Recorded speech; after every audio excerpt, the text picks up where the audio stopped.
Dear teachers, welcome to JS in English Learning. We are discussing Unit 10 and we are with the topic figures of speech, and we are taking the second figure of speech that deals with comparison. Okay, ஒப்புமைக்காக பயன்படுத்தக்கூடிய ஒரு figure of speech என்ன அப்படி கேட்டீங்கன்னா, it is metaphor. Already we have seen simile.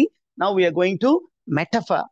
Meta அப்படின்னாவே அந்த வேர்டுல இருந்தே நம்ம we can get the meaning. Meta means over, imposing the image of one thing over the other. Okay, அப்ப ரெண்டு ஆப்ஜெக்ட்ஸ் இருக்கணும். இந்த ரெண்டு ஆப்ஜெக்ட்ஸுக்கும் முன்னாடி நம்ம சிமிலினா என்னன்னு சொன்னோம், ரெண்டு ஆப்ஜெக்ட்க்கும் சிமிலரான ஒரு சில குவாலிட்டிஸ் இருக்கு. அந்த குவாலிட்டியை கம்பேர் பண்றது சிமிலி. சிமிலினா சிமிலர்னு அர்த்தம்.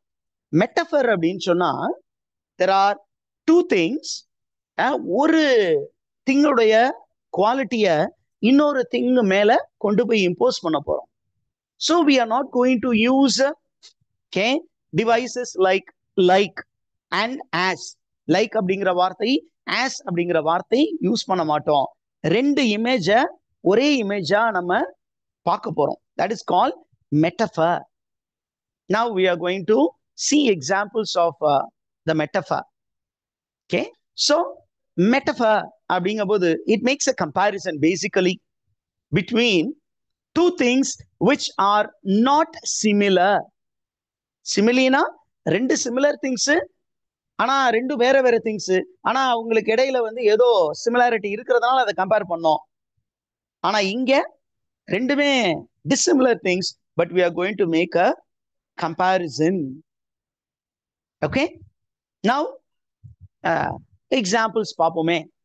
ரம்யா அப்படிங்கிற ஒரு கேர்ள், அவ நல்லா ஓடுவா. her action is running. she is good at running. அப்ப Ramya was a cheetah in the race அப்படின்னு இங்க நமக்கு ஒரு ஸ்டேட்மெண்ட் கொடுத்துருக்கு. Ramya ran like a cheetah அப்படின்னு கொடுத்தா அது என்ன ஃபிகர் ஆஃப் ஸ்பீச் அதுல யூஸ் பண்ணிருக்காங்க? சிமிலி. அப்ப ரம்யா, சீட்டா, இது ரெண்டுமே வேற வேற ஸ்பீசிஸ். இது ஹியூமன் ஸ்பீசிஸ், அது அனிமல் ஸ்பீசிஸ். ஓகே, அங்க Ramya runs, cheetah runs action. இங்க cheetah, what is cheetah known for? Cheetah is known for is known as the fastest animal, fastest runner. அப்ப ரம்யா இஸ் fastest runner நம்ம சொல்றதுக்கு என்ன பண்றோம்? சீட்டாவை தூக்கி ரம்யா, அந்த சீட்டா இமேஜ் தூக்கி ரம்யா மேல போடுறோம். அந்த பாரு அவ சிறுத்தை. she is a cheetah in the race அப்படின்னா she runs like a cheetah அப்படின்னு அர்த்தம். So there is a implied comparison. அடுத்தது, Sharmila is a night owl. is an owl னு சொல்லியிருந்தாவே போதும், ஏன் night owl அப்படி ஒரு ஸ்டேட்மெண்ட் இருந்து அதனால அப்படியே நான் கொடுத்துட்டேன். Sharmila is an owl. What is the meaning of night owl அப்படின்னா, owl is very active during the night. பகல்ல தூங்கிரும், நைட்ல கொட்ட கொட்ட முழிச்சிருக்கும். அப்ப ஷர்மிளா என்ன பண்ணிட்டு இருப்பா? அந்த மாதிரி முழிச்சுக்கிட்டு இருந்தா. அப்ப ஆந்த சார், அந்த மாதிரி, அந்த மாதிரின்னு சொன்னீங்கன்னா ஆந்தை போல அப்படின்னு, போல அப்படிங்கிற லைக்குன்னு பயன்படுத்தீங்கன்னா அது சிமிலி ஆயிரும். ஆனா அப்படி சொல்லாம ஷர்மிளா இஸ் த நைட் அவுல், அதுதான் இது, இதுதான் அது அப்படின்னு இன்னொரு இமேஜை தூக்கி அந்த ஃபர்ஸ்ட் சப்ஜெக்ட் மேல தூக்கி இம்போஸ் பண்ணிட்டீங்கன்னா then it is called metaphor. Did you get that, teachers? உங்களுக்கு ஒரு கிராமட்டிக்கல் யூசேஜ் உங்களுக்கு சொல்லி தரவா? இங்க கொடுத்திருக்கிற சென்டென்ஸ் என்ன டைப் ஆஃப் சென்டென்ஸ் டீச்சர்ஸ்? நம்ம சென்டென்ஸ் பேட்டர்ன் படிச்சிருப்போம் இல்லையா? இது என்ன pattern? What is the pattern that is used here? SVC. SVC pattern. அப்ப நம்ம SVC pattern இங்க நான் டைப் பண்ணிடுறேன் so that you get it while recording. S plus என்ன verb அங்க பயன்படுத்திருக்காங்க? What is the verb that is used? Auxiliary verb. இத வந்து B form verb ன்னு சொல்றாங்க. Okay, B form verb அப்படினே போட்டுறேன். B form verb வரும்பொழுது அடுத்தது பின்னாடி வர்றது என்னன்னு சொல்றோம்? காம்ப்ளமெண்ட். காம்ப்ளமெண்ட் அப்படின்னு சொன்னீங்கன்னா just to complete the sentence. And particularly this structure இருக்கு இல்லையா, ரம்யா, ஷர்மிளா, ஈஷ், நைட் அவுல்னு. அப்ப இந்த மாதிரி ஒரு சென்டென்ஸ் வரும் பொழுது we call it as subjective complement. Subject complement அப்படிம்பாங்க. இந்த சப்ஜெக்ட இந்த பின்னாடி வர்றது என்ன பண்ண போகுது அப்படின்னா, it is going to complement, it is going to give a completion to the subject. Okay, it can be reversed.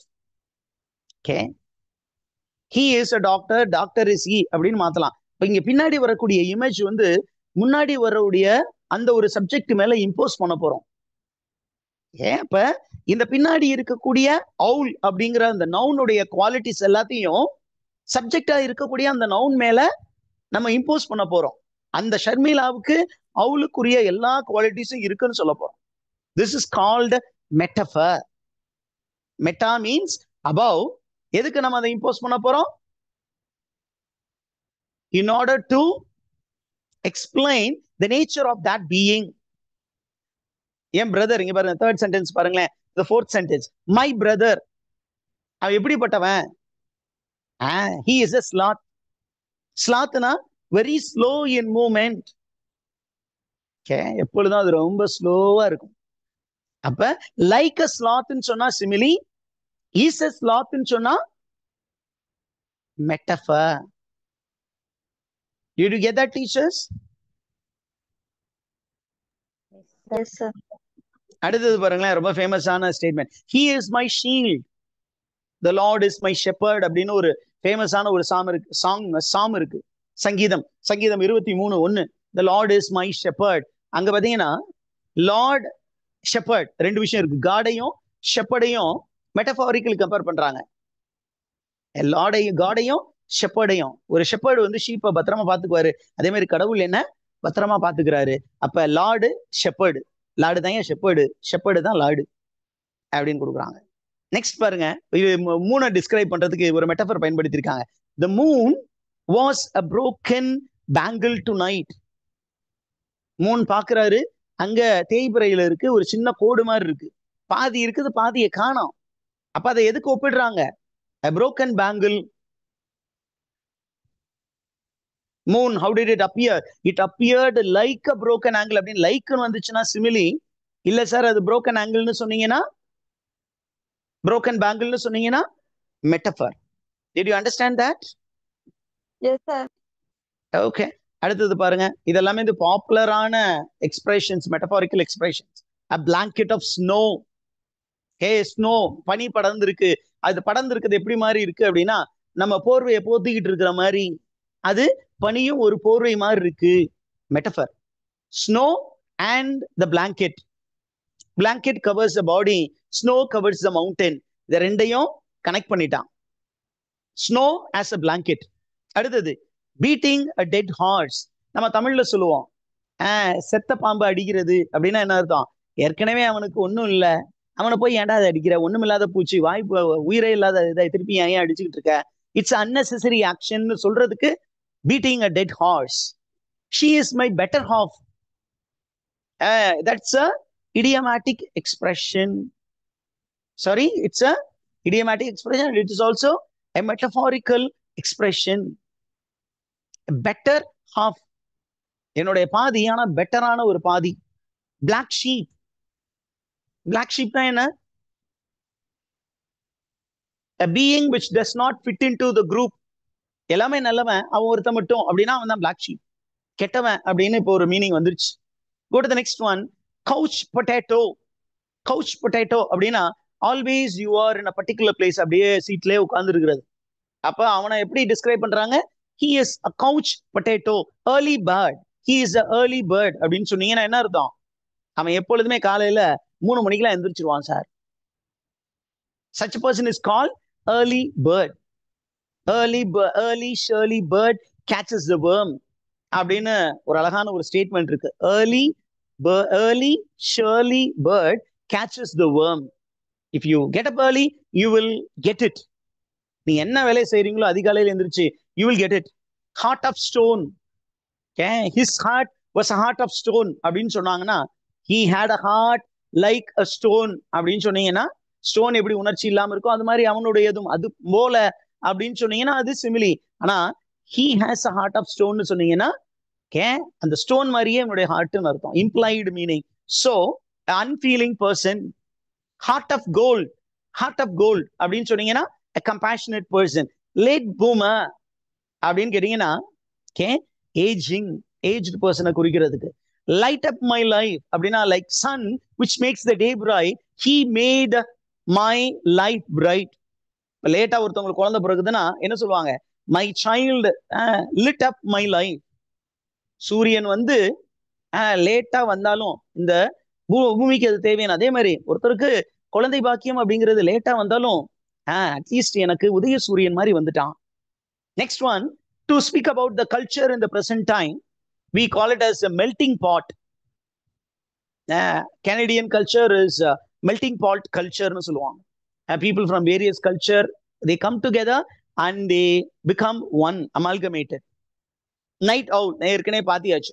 roller coaster of emotions.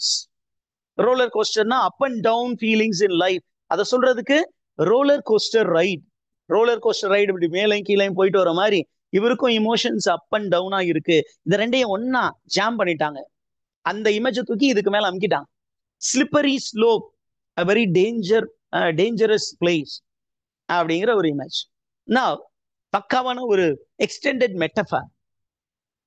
நம்ம பார்த்த நிறைய சானட்ஸ் இருக்கு. The prescribed sonnets has many images of extended metaphor.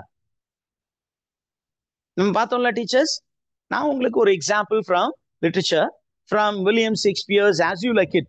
அங்க பாத்தீங்கன்னா this is an utterance by a melancholy philosopher by name Jacques, and it's a beautiful poem னு சொல்றாங்க. poem within that play, all the world a stage. The world is metaphorically compared to a stage. Okay, and in this world we are all born, men and women are born into this world, and according to William Shakespeare, a man plays how many roles? எத்தனை role play பண்றாரு? 7 roles. Children அவ குறக்கும் போது infant, and the last stage is a stage in which we have lost all the senses and then we die. அப்ப there are 7 stages that a person plays, and they go to the grave. அப்ப இந்த earthல நம்ம பிறக்கிறோம் இறக்குறோம். அப்ப இந்த உலகத்துல நம்ம என்ன பண்ணிட்டு இருக்கோம் அப்படின்னா we are all acting அப்படின்னு ஒரு எக்ஸ்டெண்டட் மெட்டஃபர் கொண்டு போயிட்டு இருக்காரு. we are like actors, we play several roles அப்படின்னு லைக்னு சொல்லியிருந்தா அது சிமிலி. ஆனா என்ன சொல்றான், men and women are actorsன்றாரு. அவங்கதான் ஆக்டர்ஸ்.